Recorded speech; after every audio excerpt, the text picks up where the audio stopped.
Hello there and welcome to my channel Novice Modelling and the Midlife Crisis. My name is Andy and today we've got a Ventura Spitfire Mark 22 in the 1/72 scale in front of us, which is part of what I think I'll call my Notorious build series.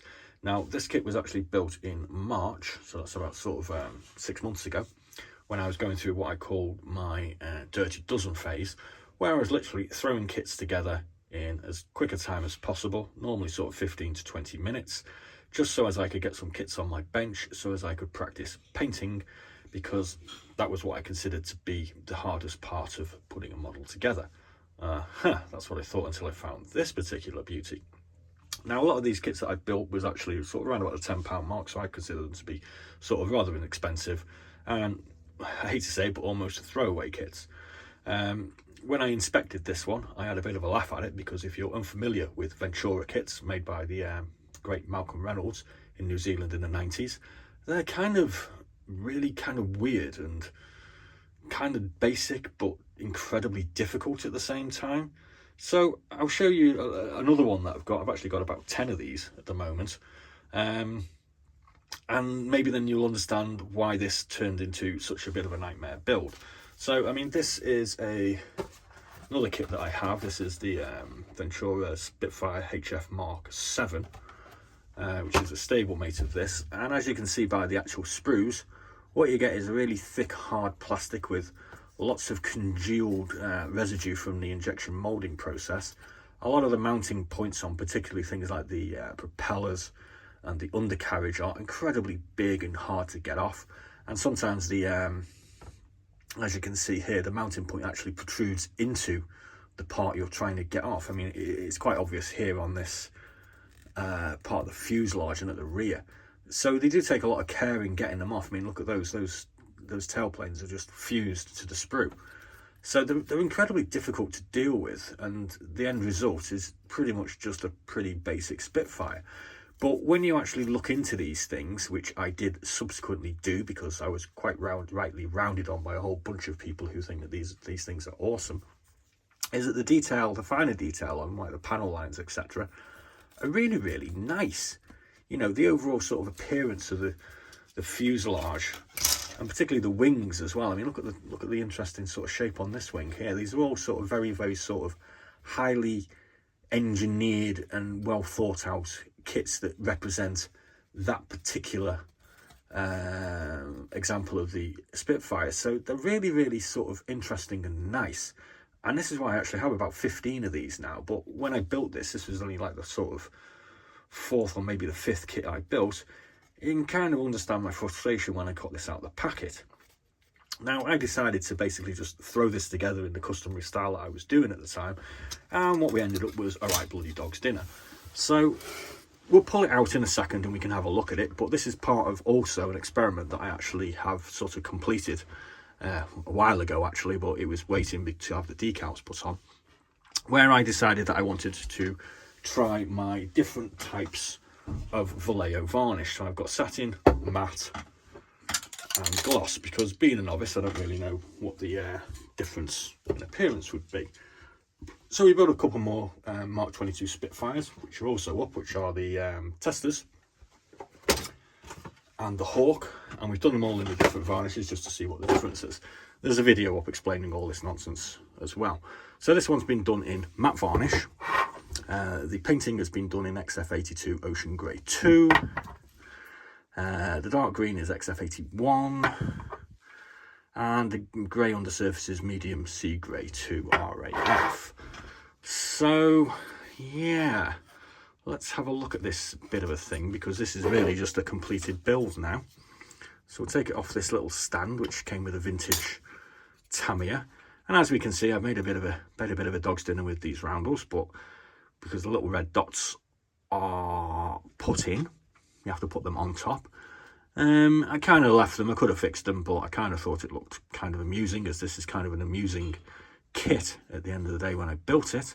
And as we can see, a lot of the there's a lot of gapping issues, which basically come from this bit of a mess on the undersurface of the wings, where you've got all this residue and you need to get rid of it. I didn't have the time or didn't have the equipment to do that, So I just stuck some glue on it and stuck it together, and that's the end result. As you can see on the propellers, we've got lots of parts of the sprue still attached, so obviously all these are supposed to be filed down. The canopy is a crystal, what they call a crystal clear canopy, which looks like this and is a flexible plastic similar to old vacuform kits, I suppose you could say.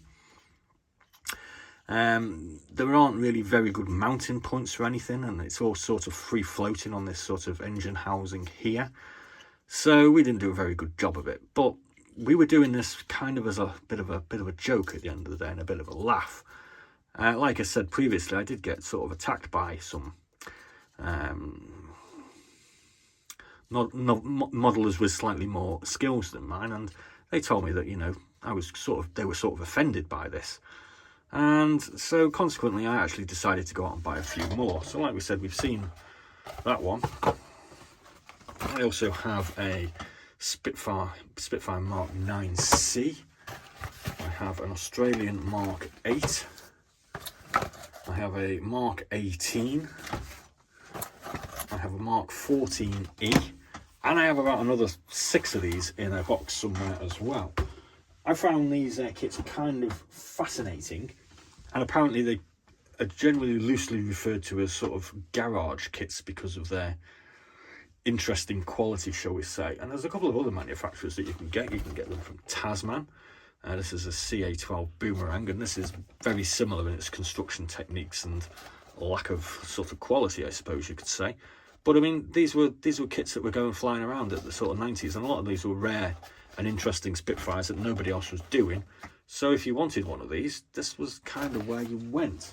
I mean, I kind of find it interesting as well that, you know, these ones currently go for sort of 10 to 20 pounds on eBay, and you can actually pay sort of 30 or 40 quid for them because they are kind of rare, but I certainly won't pay that much money for them. But if you are actually interested in getting hold of some of these, you can go to the New Zealand website called Jay's Model Kits, and they're actually still producing these. Let's just have a quick nose, just so you don't know, so you know that I'm not pulling your leg. And it's pretty much exactly the same. So it's these horrible sprues, you know, with these massive sort of mounting points. Really sort of not great quality. But again, they have this sort of really nice lines and nice look to them when they're finished. I have actually seen some of these painted up and finished by some people that have actually put the effort into them. And you can pick these up for $20 New Zealand. Now obviously you have to pay the carriage, but I mean, this is where I got this one from. And $20 New Zealand is around about 10 quid. So it kind of makes sense if you want to have a go with Ventura that you just go and buy yourself a bunch from Jay's Model Kits, because they do pretty much, I think, the whole Ventura range. So yeah, kind of interesting, I think, anyway. So let's have a quick look at this one again, and yeah, it's not that great, but I really enjoyed building it, and like I say, I made a dog's dinner of it. And the 15 or so other Australian, New Zealand sort of garage kits that I have will be getting a bit more respect when I come to build them, because I have kind of fallen in love a little bit. No, maybe it's a love-hate relationship. I think it's a love-hate relationship with Ventura. Like I said, made by a guy called Malcolm Reynolds in the 90s.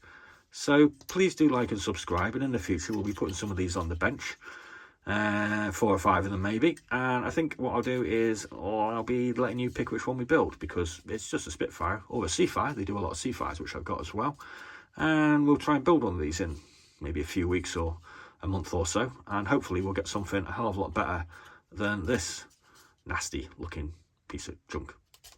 So for more weirdness and craziness in the model building fraternity, please do like and subscribe, and please do have a look at some of our other videos. I will actually put a link in the description bar to our what's in the box video for this, and there is a rather long build video if you can endure it. Like I said, please don't put sort of negative reviews on there, because I kind of knew what I was doing at the time, and it was just sort of made as a bit of a joke. But like I said, I have got a load more of these now, and I am going to show the next one I build treat the next one I build with a little bit more respect and give it the sort of time and effort that is required of one of these rather fascinating and interesting kits. And if you want to get hold of them, go check their website out, because they've got tons of them. Please do like and subscribe. Please do join me for my novice model building ride. We'll be building a load more kits over the next 8 years. We have at least 400 to get through. And we'll be doing something interesting soon, which I'm calling my big plan, which will basically be letting you pick which kit I build next. Be seeing you.